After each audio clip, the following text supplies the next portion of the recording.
All right, guys, we are back. We are back. After last week's Thursday episode, right? Thursday, yeah. Where we had one of our friends trolling in the chat in the comments to now. So first things first, what the hell's going on with the Philadelphia Phillies? I mean, come on, 1-5. I know 162 games, but it's a rough start coming into the home opener, 1-5. I know a lot of people are going to be tailgating, expecting some fireworks. So are we in for a big game tomorrow, or are they just going to continue to kind of lay flat? What do you think? I think you're in for a good one tomorrow. You got Zach Wheeler on the mound. I mean, listen, it's a long season, but the reality is that what is encouraging is they're hitting very well. They're getting, but when runners are on base, they're kind of swinging very early today in the game, really threatening the Yankees. 2 outs. I mean, 2 people on base, 1 out. 2 pitches later, we're out of the inning. Sack fly. Yeah. No, actually, bases loaded, correct. We had a sack fly, but on 2 straight pitches, we're just out. And the pitcher's wild, so not really having the best approach with runners on base. We are hitting the ball really well. But the reason they're 1-5 is because we're walking people. And it's frustrating as hell because you can't win that way. But what's really frustrating is that the pitchers are not – a lot of these guys are kind of veterans, and we got this great offense.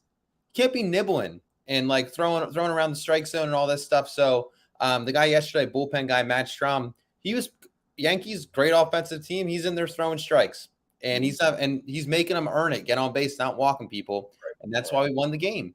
So yeah, we got to stop walking people. And I think they will, but they should be fine. But that's why they're 1-5.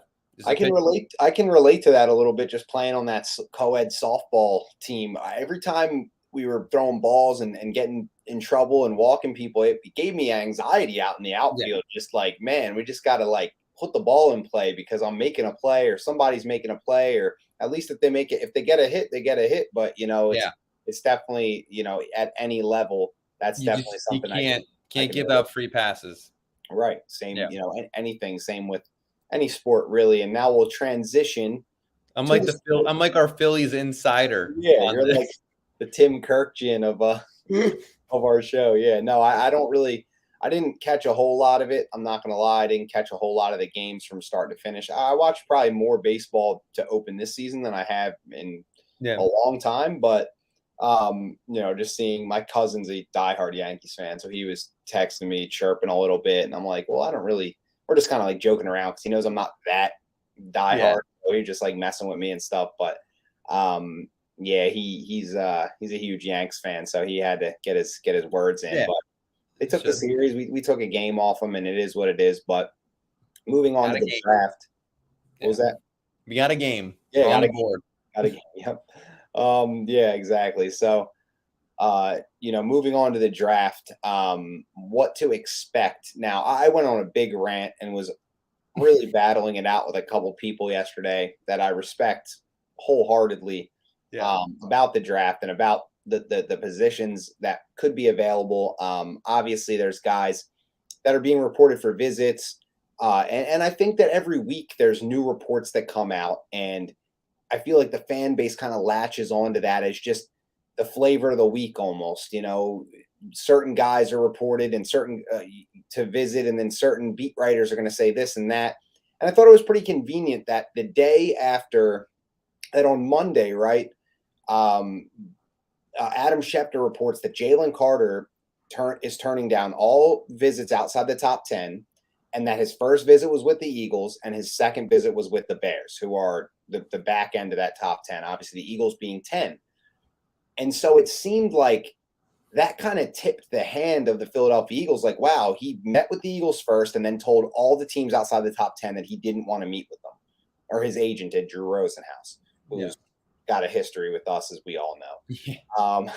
So once that came out, the very next day, which was yesterday, Jimmy Kempski and Derek Gunn reported that the Eagles are very serious about offensive line at 10, and that it's very likely that they draft an offensive lineman. And I think a lot of people on Twitter really ran with that report and started talking about Peter from Northwestern that he plays at. And Broderick Jones is a guy from Georgia, and then you have Paris Johnson from Ohio State. And not to say that these guys are bad players or that it would hurt the team to draft offensive line. I'm always adamant about drafting offensive line. But I don't think you draft an offensive guard that high in the draft when you have 4 other elite linemen. Now, somebody said, well, the Colts picked Quentin Nelson. Yeah, but because the Colts stink. They don't have any quality offense. They don't have a plan. Right. And when they drafted him, they didn't have any quality offensive linemen. And that guy was by far and away the best offensive guard in the draft. They picked him, I think, 6th overall it was. And that worked out because he's an absolute stud. But you look at like Zach Martin and guys, guards in the draft. Landon Dickerson went in the 2nd round. The Eagles just redshirted Cam Jurgens, who plays center, but it's a transition to guard isn't as difficult as the other way around, where you don't have experience playing center and you have to go in and make calls and snap the ball before blocking. I think it's a bit easier. Jeff Stoutland also turned Jordan Mailata, a rugby player, into an all-pro left tackle. Not all-pro, but elite left tackle. Let's just say that. Yeah. So I don't think he's going to have any issue with that. Putting Cam Jurgens in at guard. Now, look, do I think Cam Jurgens automatically gets the spot? No, but a competition looks more like Cam Jurgens, Jack Driscoll, and maybe a 2nd or a 3rd round pick. Most likely a 3rd rather than the 2nd, because I think that spending a 2nd on Cam Jurgens is already, enough to have in the interior line. So if we didn't have then, taking a step back, okay, you don't draft guard at 10, but you draft tackle, right? Well, we already have 2 tackles that are elite players that won't sit unless they're injured. So you're drafting a guy for depth at 10. It's a bad use of the resource. And I just do not think that that's going to happen. I think it was a convenient time to release that report a day after the Jalen Carter thing came out. And it makes me believe that D-line, specifically D-tackle, specifically Jalen Carter, is the top guy on their hopeful board.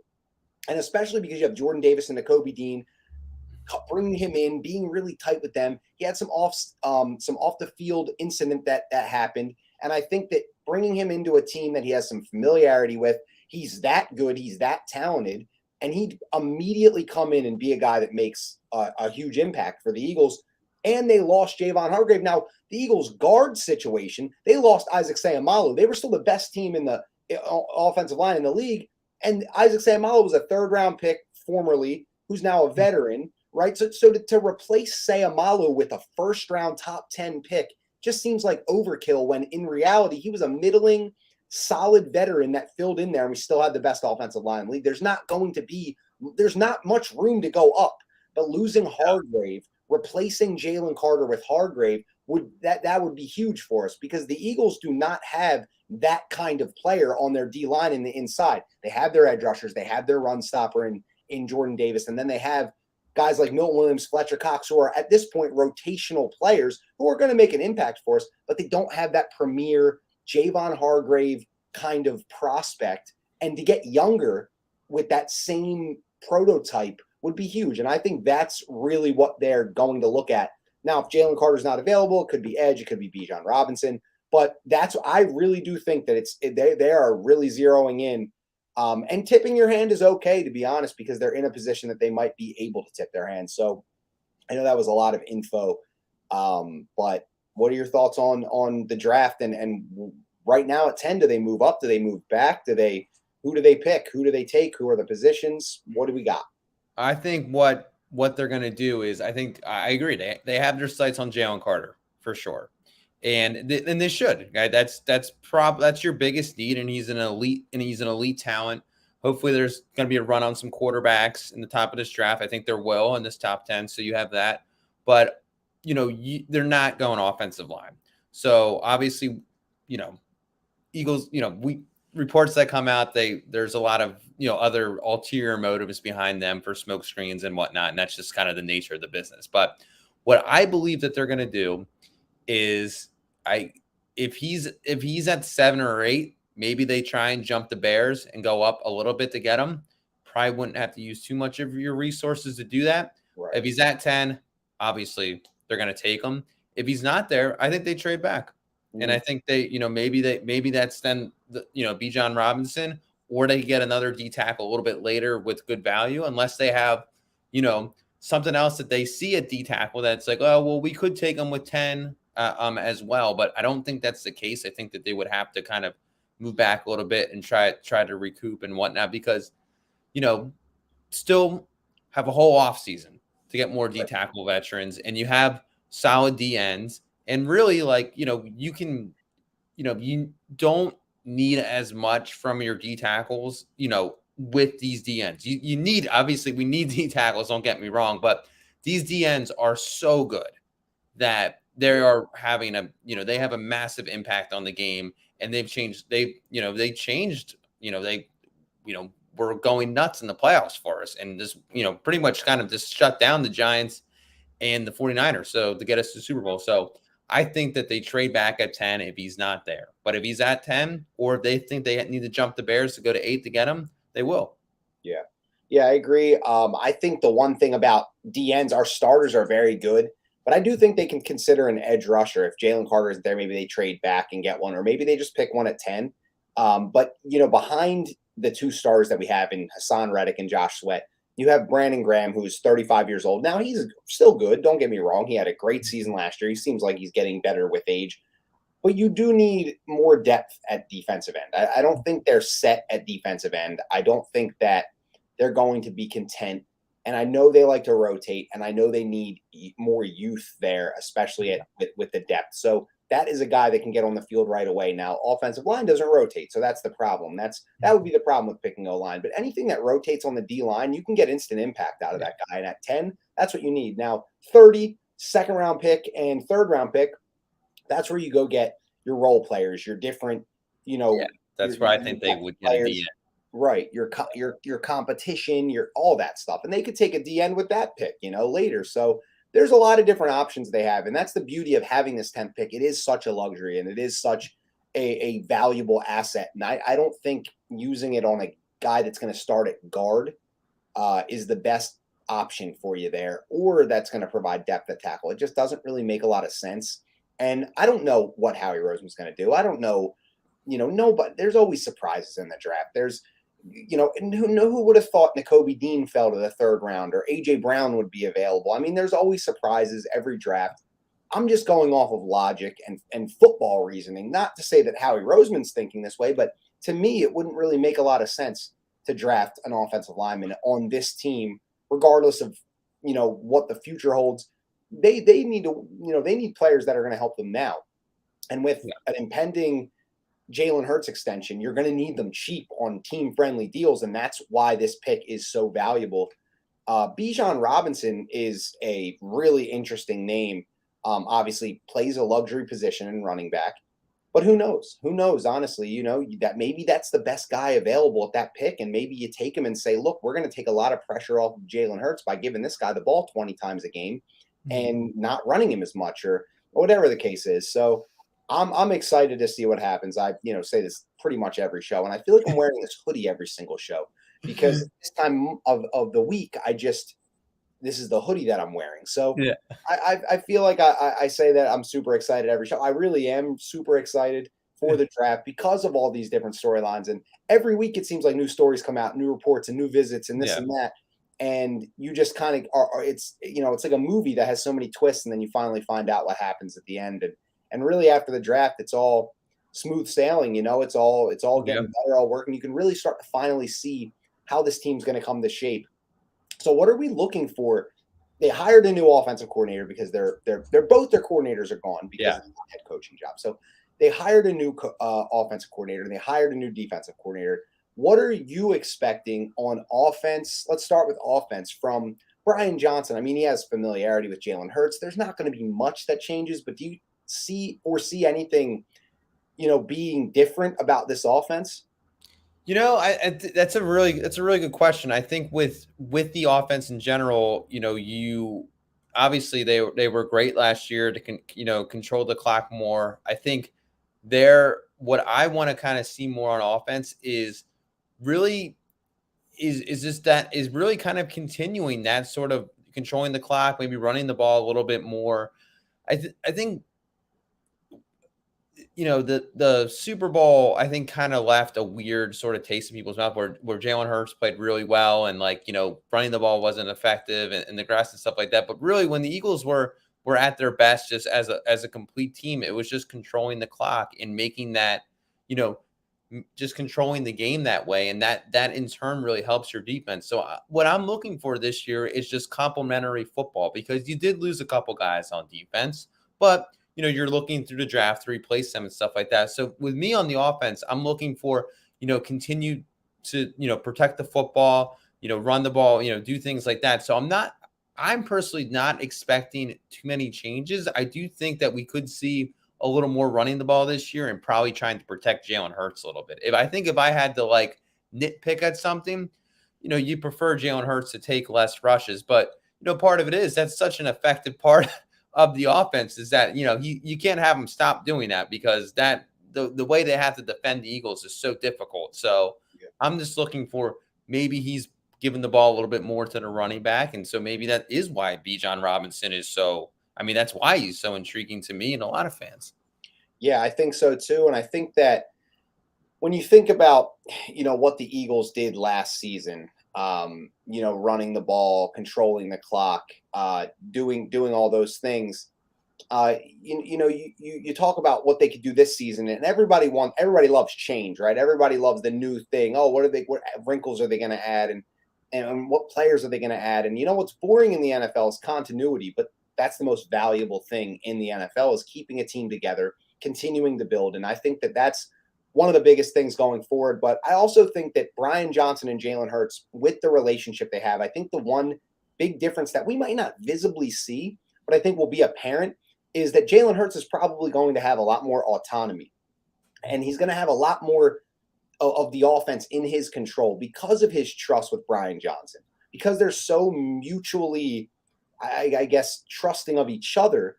I think that you're going to see Jalen Hurts have a lot more of that authority to change plays at the line. And I think he's going to just unlock another level of Jalen Hurts mentally because of the trust he has. Now, not to say Shane Steichen didn't trust Jalen Hurts, not to say he doesn't have experience doing that or they didn't let him do it last year, but I just think it's going to be to another level. It's like, Shane Steichen's he got a head coaching job. He's a good coach. He's worth talking about.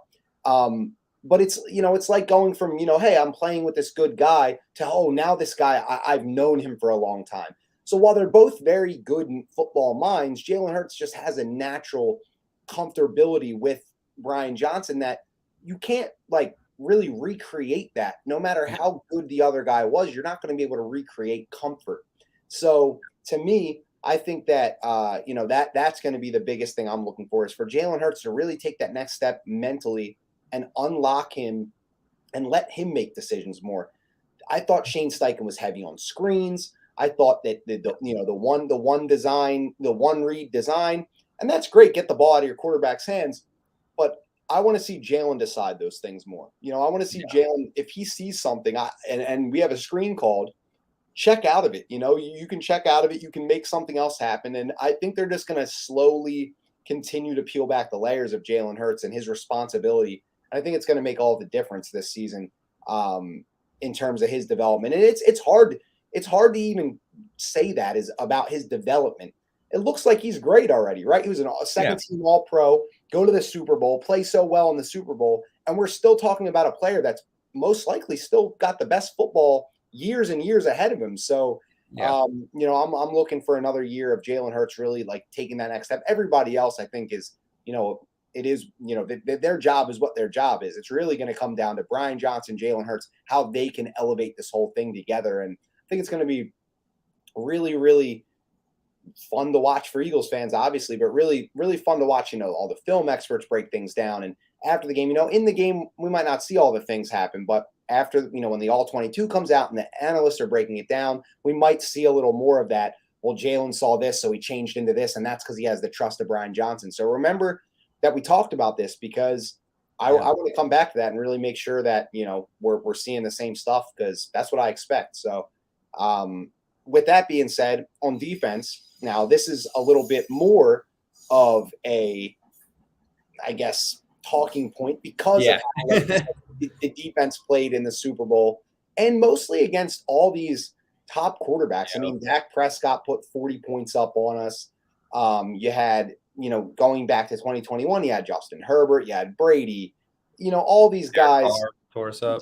Derek Carr killed us. Rodgers, even last year, killed us. It just seemed like any quarterback with any sort of pedigree, any sort of talent was able to have success against the Eagles. And I read a really interesting piece by an account called The Honest NFL, who is allegedly a former pro scout. I mean, I believe the guy. He's very smart. And whether he's a pro scout or not, whether he's a former pro scout or not, he is anonymous on Twitter. But, I think he makes a lot of sense and he does a lot of homework. And he has Google Drives upon Google Drives upon Google Drives of documents and folders about just every coverage. It's actually like sickening. Like if he's not a pro scout, then God bless the guy because he puts in a lot of work. Yeah. And he broke down Sean Desai in a way that really was intriguing to me, saying that he talked to a lot of people that worked with him and came across him. And the one big difference he said is that they approach pre-snap disguise and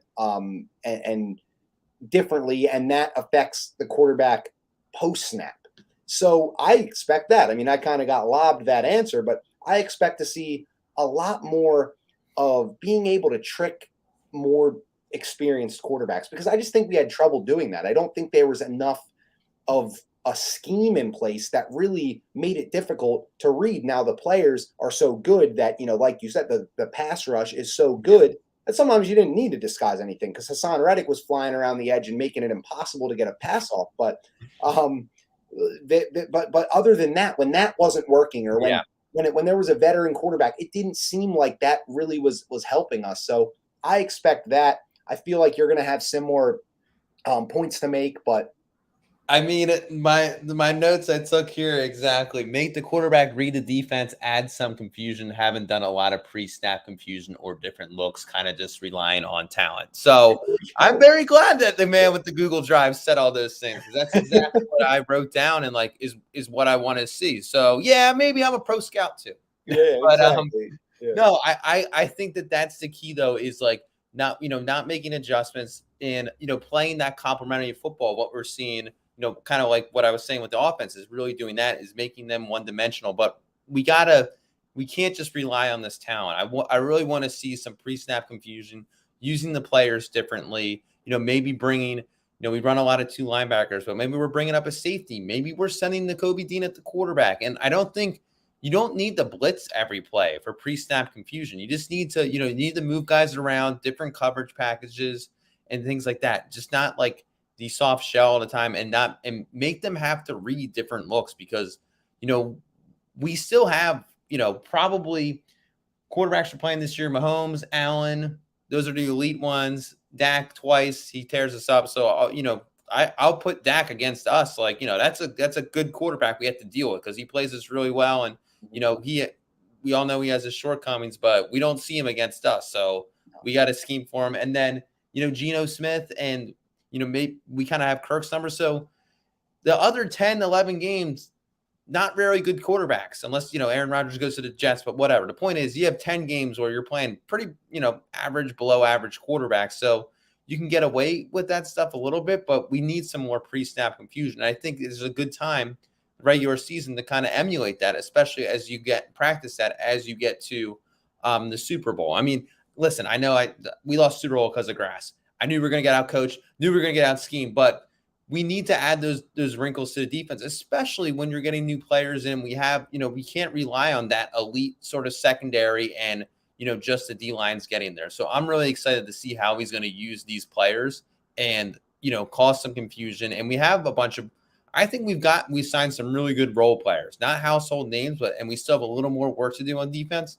But I think we have guys that you can put in good positions and they'll be able to make some plays for us. Yeah, for sure. And I think that the attention to detail that Nick Sirianni and Howie Roseman and the staff have been working at is at an insurmountable clip. I mean, I heard some report that somebody said that Sirianni interviewed 12 different guys for the linebackers coach position. So to think that they, didn't have in mind that exactly what we're talking about right now, adjustments and pre-snap disguise and everything that Gannon kind of didn't do. I think that they really vetted these guys. They really wanted to make sure that we're getting a guy that isn't just, a carbon copy. They love this Vic Fangio coaching tree schematics. That's what they started with Gannon as, and that's kind of what they're moving to decide, same coaching tree. But they want a guy that's going to do a little something different and approach things a different way. And I think that that's why they landed on Sean Desai. That's why they were really interested in him. And I trust that they vetted these guys and really got into their heads and picked a guy that's going to do some different things that they struggled with. And you're right, they didn't sign, anyone huge, but they definitely added some role players. They have some role players that are on the team already that you could put in different position and hope to thrive. And even against those, kind of worse quarterbacks, you still have to practice. I don't want to be disrespectful to any team because you can lose to any team, but you still have to emulate those tendencies because every game is like a walkthrough or dress rehearsal for the next one and the next one and the next one. So whether you're playing Aaron Rodgers or Dak Prescott or Pat Mahomes or Josh Allen or just Kirk Cousins or any of those guys, guys that you might, or the Washington, if they start Sam Howell, you still want to feast on the quarterback and make him confused. And you don't want to just, do that against the great quarterbacks, but you want to do it against the bad quarterbacks too, because that's, or, the unknown quarterbacks, let's just say that, because, that's what you can do to them. And I feel like we haven't seen that from a D coordinator since Jim Johnson, RIP, the late, great Jim Johnson, in 2004 and till whenever he was, out as D coordinator, which was unfortunately his passing put him, out of our D coordinator. So with that being said, Sean McDermott came in and he's the Bills head coach now, and they've had a great defense for years. He kind of turned that whole thing around and made them a contender. So I think that that's the kind of defense you want to see. You got, you have the aggressive players, you have the aggressive talent, you have, you can get turnovers, you can make plays, you can force mistakes because of your talent, but it's really about being able to identify what the quarterback is going to, what their strengths are and how you're going to confuse that guy. And no matter if it's Sam Howell or if it's, Pat Mahomes. So that's really, I think, what the emphasis on defense is going to be. And I think we covered a lot of good stuff on this episode. And got a question here from Anthony for you. Well, nice. Comment, but it's a good point. Okay, cool. If the DTs can hold their own, our D should feast the up. Hoping Barnett. Yeah, I agree. Like you said, Steve, it's exactly what Anthony, what you said is what Anthony said. The D tackles don't have to be, Aaron Donald level, because the defensive ends are so good that even just solid D tackles, and you already have your space eater in Jordan Davis. So I think you're going to see a lot of those one-on-ones with Josh Sweat and Reddick. I don't think it's as easy to just chip and double those guys because you have Jordan Davis in the middle and you have a guy like Fletcher Cox and a guy like Milton Williams who are going to get after it and going to do the right things and consummate professionals. They've been nothing but Fletcher Cox for years, obviously, but Milton Williams is a guy that he's been here for several years. He hasn't made a peep. He doesn't complain about his snap count, and he's going to get his chance this year. So also when we look at the draft, you're going to add probably more talent, and these guys are going to have to be okay with the rotation. And I think that, as long as they can just do their jobs and stay in their box, like Jalen Hurts always says, dominate your box and everybody's going to be fine. And I totally agree with what Anthony said. I appreciate you tuning in, Anthony. He actually hit me up on Twitter last week after our show and said he really loved it and he's going to be tuning in. So I appreciate that. It really is just, one by one, anybody that wants to tune in. We love talking birds. So we do. I was honestly afraid to look at the comment because I saw it come in and I just thought it was going to be some lewd ones last week, but that's all good. Funny again, but yeah, unfortunately, we're about ready to wrap up here. Do you have any last words? Anything you want to say left to the fans? Well, for D tackle, honestly, on defense, what I'm looking forward to most next year is watching Jordan Davis play football, because I think we are in for something crazy. Mm-hmm. This guy, watching his college tape, like I've been watching some of his highlights, like, this past off season, and it's just like this guy's a monster. Yeah. And I think, he's learning a whole year in the NFL programming, eating well, getting stronger, learning so much from guys like Fletcher Cox and, all those Graham, yep. Sue, Lindell Vogt. Like, I think that he is primed for such a massive season, and they're going to be counting on him. So I'm so excited to see that and how that unfolds. Yeah, it was awesome hearing Jason Kelsey and Howie Roseman talk about him on the New Heights podcast in that interview last week. I don't know if you watched it, but you should. No, I got to check that out. I don't know why. A lot of good stuff in there. A lot of really good stuff in there. And they talked about Jordan Davis, and that's very true. Howie Roseman said a couple years back, 20 years ago, he would have been a top 3 pick. But nowadays the game is a little different, and college programs, they rest guys when it's a blowout. They rest their 5-star recruits so that they can have their other 5-star recruits come in and not transfer because they're not getting snaps. So he played 40% of the snaps during the regular season because most of the games were over by halftime. So nobody really, like, people looked into that as like, oh, well, maybe he's not a 3-down player, but the Eagles don't think so at all. And the Eagles think that he can be a guy that's wreaking havoc, whether it's run stopping, whether it's getting that penetration, collapsing the pocket up the middle, and allowing those DNs to eat. So he is the breakout player on defense that we really need to make up for the loss of Javon Hargrave, and maybe he'll get his wingman in Jalen Carter too. So we'll have to see, but his development and the year he has is vital. Him staying healthy, all of that. We have the depth already. Kentavious Street was signed. You have, like I said, Milton Williams. You brought back Fletcher Cox. You have the depth developing. So you're going to have Jordan Davis come in and play a certain role, and they're all going to be rotating in. But Jordan Davis is the key cog in the middle of that defense, and I can't wait to see what he can do, like you said, in a whole NFL offseason. So he's definitely my candidate for a breakout player on defense for sure. But we'll talk about predictions on breakout players as the offseason goes on. Got to wait till the draft so we can see how this whole thing shapes up. But you know what? Good luck, Phillies, tomorrow. Yep. I'm pulling for them. I might be at the tailgate. It's very possible. We'll see what happens. But either way, I'm not buying a ticket to the game. But either way, I'll go to a couple Phillies games this year, and I'm going to try to use the Phillies to occupy myself during this Eagles off season. But it's tough because I'm 365 with the Birds. So we'll be back. You are. We'll be back next Wednesday. Everybody for tuning in. Thank you. Twitter, thank you. YouTube, whatever the case is, we appreciate it. Wednesdays, 7 p.m. Eastern usually. And nothing left to say, but fly, Eagles, fly. 22 days to the draft. Let's go. 22 days till the draft. All right, boys. We'll see you next week, boys and gals. Peace.